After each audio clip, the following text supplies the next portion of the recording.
Timbog ang isang lalaki sa Caloocan matapos siyang mahuli dahil sa pagbebenta umano ng baril online kahit pa mayroong election gun ban. Depensa ng sospek na pag-utusan lang siya ng kapatid niyang OFW. Nasa frontline ng balitang yan, si Faith Del Mundo.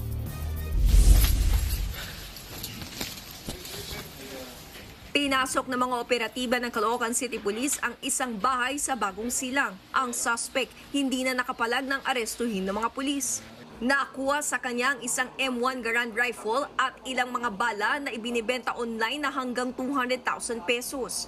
Ayon sa mga otoridad, talamak na ngayon ang bentahan ng mga iligal na arma sa social media. Kapag nakabayad ang kliyente, i-deliver na lang ang baril sa kanyang address.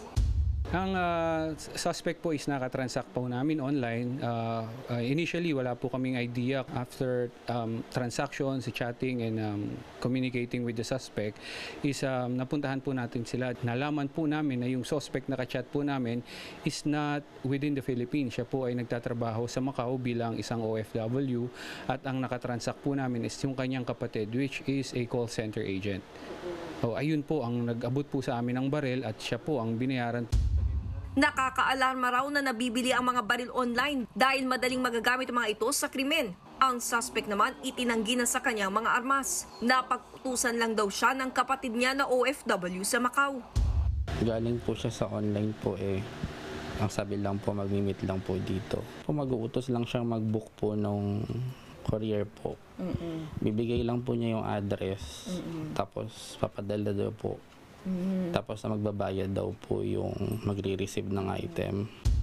Maharap sa reklamong illegal possession of firearms in relation to cybercrime ang suspect. Nagbabalita mula sa Frontline, Faith Del Mundo, News 5. Mga kapatid, Jess De Los Santos po. Iba na ang may alam at may pakialam sa panahon ngayon. Para sa tuloy-tuloy na balitaan sa Frontline kahit weekend, mag-follow at mag-subscribe sa social media pages ng News 5.